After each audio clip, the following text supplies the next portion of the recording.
Assalamualaikum warahmatullahi wabarakatuh. Perkenalkan, nama saya Nurida Khairia dari Prodi S1 Keperawatan semester 3 kelas A dengan NIM 2007056, Fakultas Keperawatan Bisnis dan Teknologi Universitas Widyaswasta Semarang. Di sini saya akan menjelaskan tentang demam berdarah deng atau yang biasa disebut dengan DBD. Apa itu demam berdarah deng?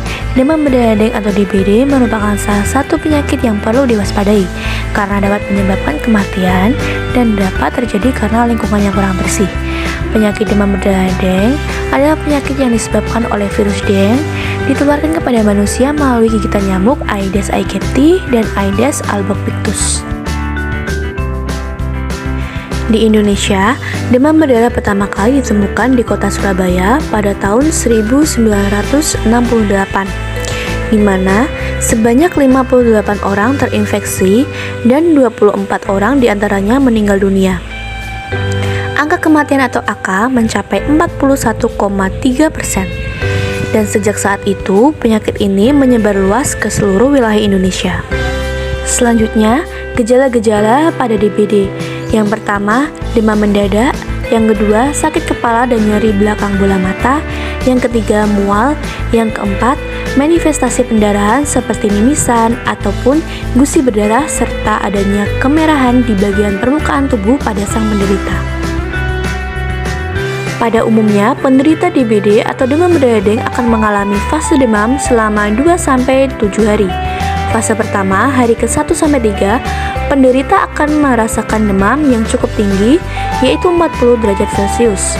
Fase kedua, hari ke-4-5, penderita akan mengalami turunnya demam hingga 37 derajat Celcius, dan penderita akan merasa dapat melakukan aktivitas kembali atau merasa sembuh kembali.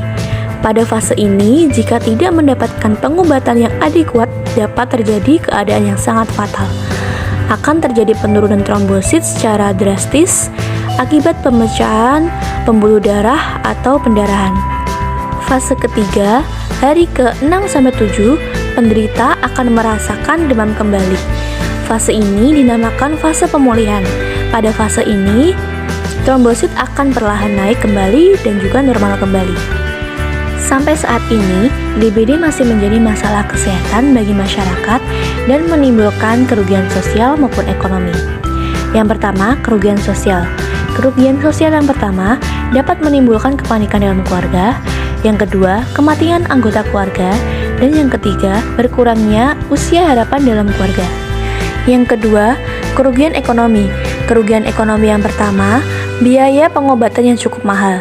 Yang kedua, kehilangan waktu kerja dan biaya lainnya yang dikeluarkan selain pengobatan seperti transportasi dan akomodasi selama perawatan rumah sakit. Selanjutnya, apa yang harus Anda ketahui agar dapat mencegah DBD? Yang pertama, DBD adalah penyakit menular yang ditandai dengan demam atau panas disertai dengan pendarahan yang disebabkan oleh virus deng dan ditularkan melalui gigitan nyamuk Aedes aegypti yang hidup di dalam dan di sekitar rumah. Yang kedua, kenali gejala atau tanda awal dan lanjut DBD dan segera lakukan pertolongan.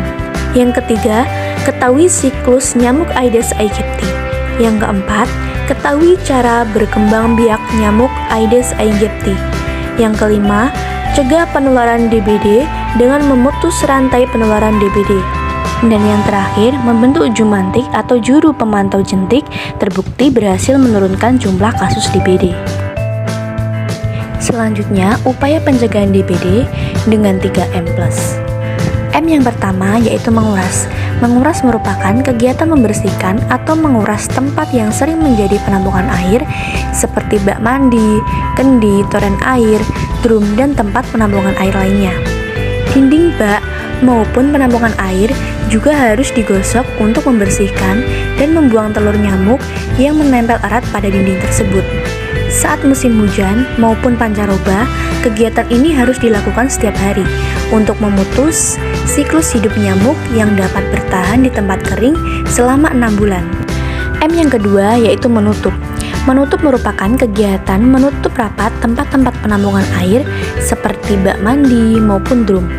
Menutup juga dapat diartikan sebagai kegiatan mengubur barang bekas di dalam tanah agar tidak membuat lingkungan semakin kotor dan dapat berpotensi menjadi sarang nyamuk.